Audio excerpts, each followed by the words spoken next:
Look, all right. First off, keep it no drinks. Just gotta keep safe clear so we can say goodbye to his family. He's got a lot of things. What's all this you getting? What's with these sad faces?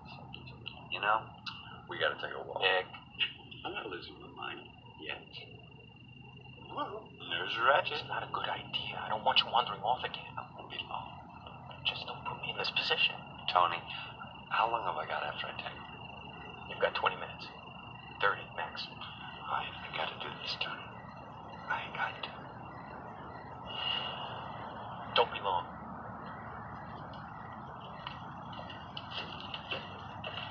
What's going on? I don't know. Nick wants to talk to Brandon. Come on, O'Brien.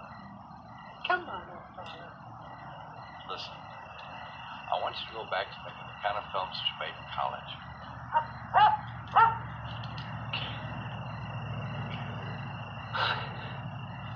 You made such a difference in my life, Nick.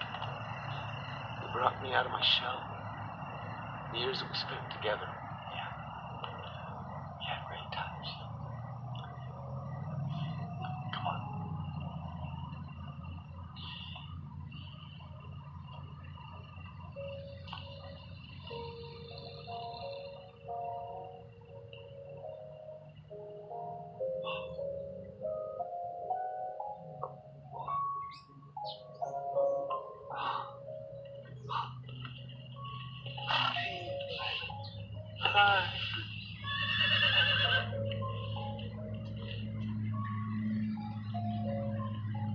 Mr. Stark.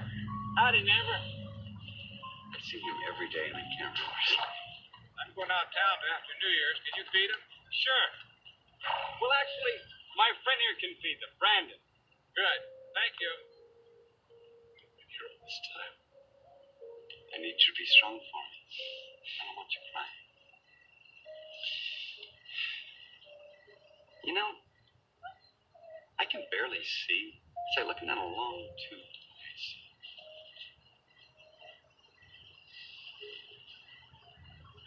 What? Take you back. Bye-bye, Violet. Would you... Hi.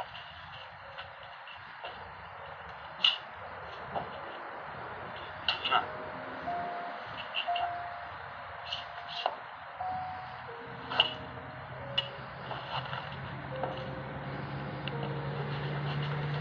This is to be spent in Switzerland. And then New Year's Eve in San Moritz, and we took the chairlift up the mountain and skied down to the Nyarko Spark. Yeah, we're like James Bond. We stepped out of our ski suits and had black tie on it. And inside this mansion were all these rich 20-year-olds lying around passed out. I mean, this huge vat of caviar with cigarette butts put out.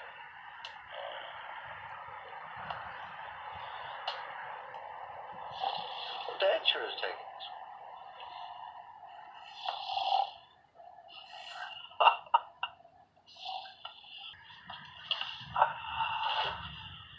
I'm gonna do a line.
said that you were an atheist. Agnostic. And that just means I haven't had proof yet. But I have a strong feeling I'm not. Will you send me some kind of sign?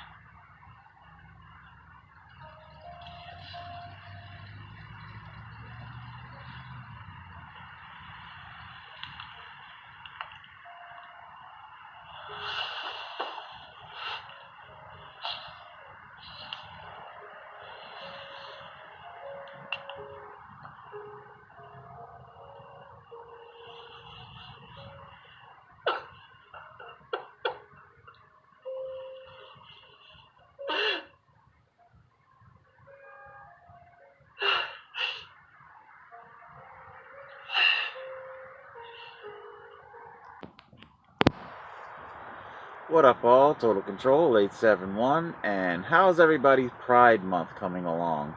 Hopefully you've been enjoying the festivities. I wanted to, as we enter our final week of Pride Month, I wanted to just simply close out the month with one more video about the LGBTQ community. Okay, so that opening clip, hopefully it wasn't too long for you. Hey, mad props to the editors and the directors of the world. It can be difficult picking and choosing the parts that you want and the parts you gotta leave behind. It's from a 1996 independent movie. Yes, people, long before there was Brokeback, there were other independent gay movies out there. It's called It's My Party.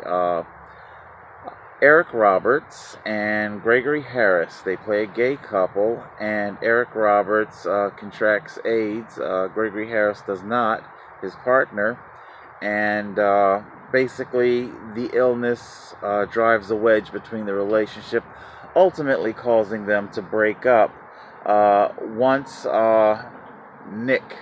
Nico Stark is Eric Roberts' character's name. And once his illness progresses to the point where they get a PML, it's a big long word. Basically, it means brain lesions. It's one of the possible outcomes once AIDS has ravaged your immune system. And unfortunately, it can be a very grisly ending. I believe Pedro from the 4th season of Real World, he died of PML. Very bad. The character says in the movie he refuses to die blind, demented, and lying in his own shit. So he elects suicide, and that is what we see. And he has a gathering, basically. It's My Party, a farewell party. Takes place over a couple of days.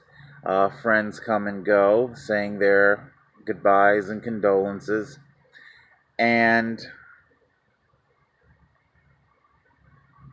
you know, hold on a second. Sorry, I had to check something real quick. But yeah, eventually Brandon, his lover, played by Gregory Harris, hears of the gathering and the pending suicide, decides to return, and, well, I guess you could say they reconciled over grief, if you want to call it that. Yeah, so reconciling over grief during the breakup. During the breakup, Nico told Brandon that he sold the horses, and that wasn't the truth.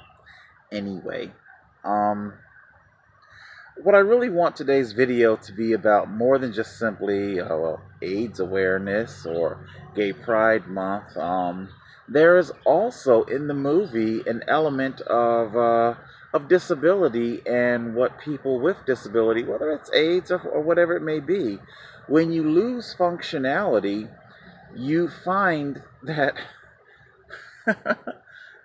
how's this for an analogy, a metaphorical analogy?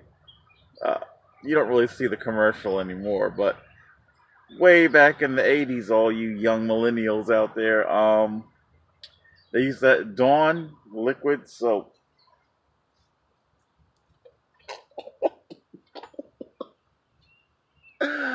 Dawn liquid soap. Unfortunately, it doesn't have the power that it used to. Literally, they'd have like, like pizza, chili stuff where grease floats to the top of the dish pan and whatnot. And in the commercial, they'd squeeze one drop of it and whoosh, and the grease would just part. Basically, that's a comparative analogy.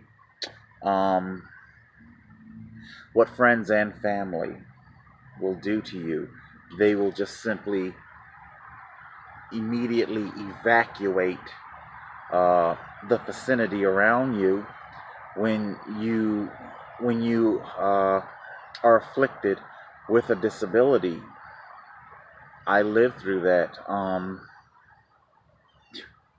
Boy, did I live through it. Still living through it. Anyway, it's more than just simply an AIDS awareness video. But yeah, also I wanted to talk about, seeing as how we're talking about AIDS and Gay Pride Month, um, a particular person has been on my mind as of late. Um, it was a young man. His name is Joel. His name was Joel. Um, Back in the 90s, I used to attend a church, my aunt's church, a Pentecostal kind of a thing, and storefront. She was, open for business. You'll learn more about that in a minute. During the week, and a storefront church, and the door would be open, and you could just basically, people would wander in as the church music was playing and things like that.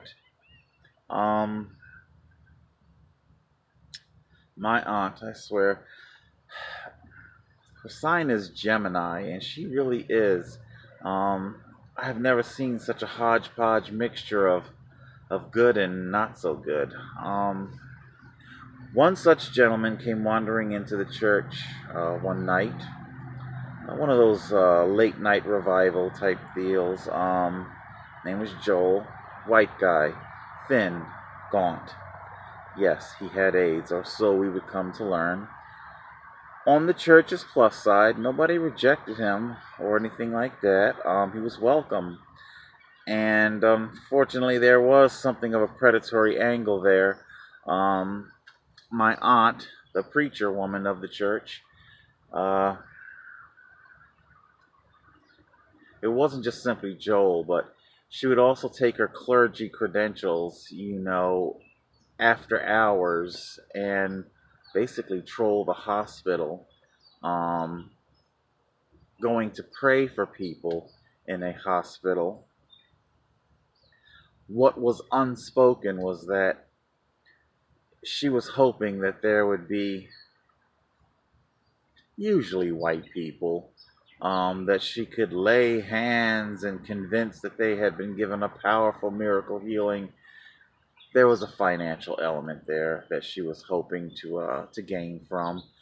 Same thing was true with Joel. He had a really good casino job, earned a lot of money. I remember him being in the church, and he would come. He kind of unofficially joined. He would come during the Friday nights and the revival nights, and and we came to learn basically that his friends and family, once they learned of his HIV diagnosis, and especially as he was coming toward the end of the disease's progress, one by one, they all just began to fall away and fall away. While in this church, I just watched as this man was just surrounded by these church folk who were all licking their chops, hoping to get their slice of the financial pie after he died.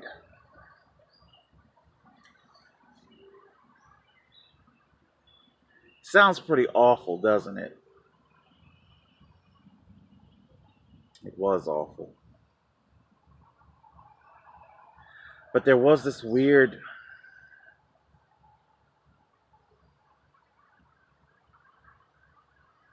How can I say this? He was there in the pews of the church, smiling. I still remember his face, smiling with these bright eyes and his gaunt, and just clapping his hands. And he hadn't been a church-going person, but one of those 11th hour conversions, come to Jesus moment.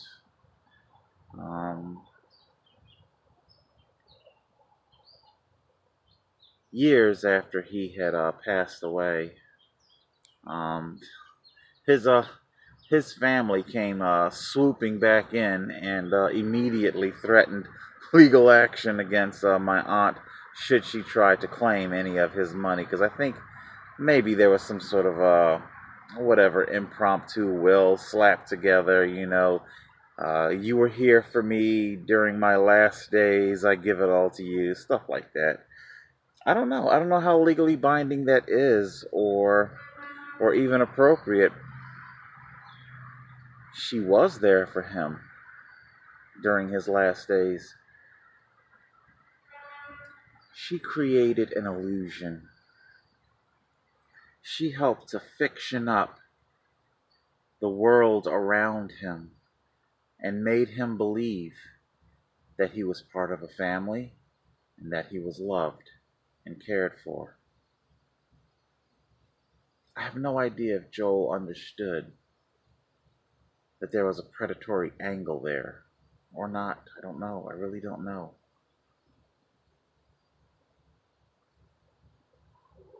But at least he did die with somebody in his life.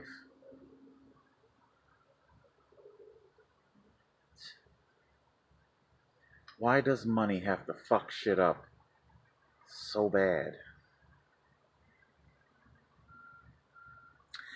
Anyway,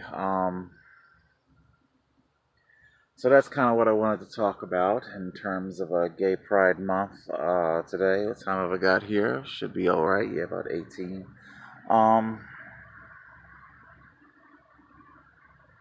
Money is one hell of a motivator. It makes people do some very, very bad, out of character things.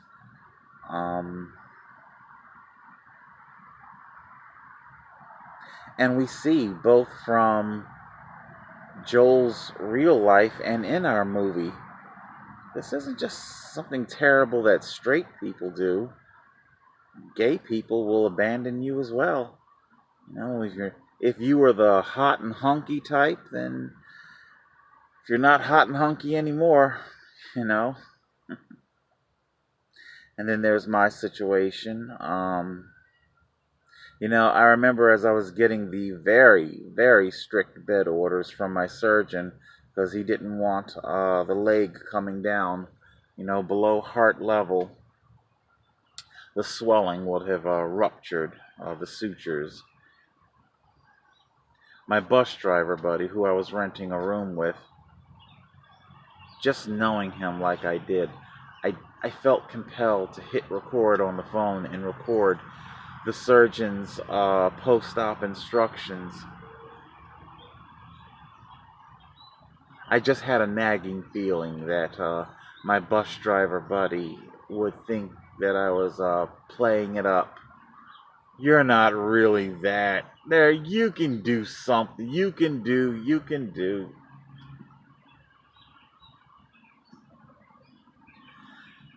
I remember I would pay him $20, you know, so that he would do my laundry. God, even though I paid him, you know, I still feel like shit having to ask him to do that. He always resented me for a lot of reasons. He resented my activism. He resented fighting the casinos over my hair, or whatever the case may be. Of course, him, a black Muslim. Like I say, civil right parasite. They feast at the table of all of the wonderful fruits of labor that so many activists have slaved and labored for. But yeah, disability, it definitely will cause, because you hear that a lot with the homeless community. Surely you have family somewhere. So many of the homeless have become disabled. Nobody's interested in us. They view us as dead weight. And that's exactly how they treat us. We're jettisoned from the family tree as dead weight. Deadwood. Alright guys, I guess this is long enough. Great strides have been made in AIDS medication, or so I understand. Also in that movie, if you ever get around to watching it, the guy at the pool and in the party carrying that gigantic camcorder, it's Greg Louganis. Greg Louganis. He had a very, very tiny bit. If you blink, you'll miss him. Alright guys, that's it. Happy Gay Pride, and remember, you got to keep fighting for your rights. You got people out there that think we should be ethnically cleansed off the face of the earth. The struggle is real, and the struggle continues. Total Control 871.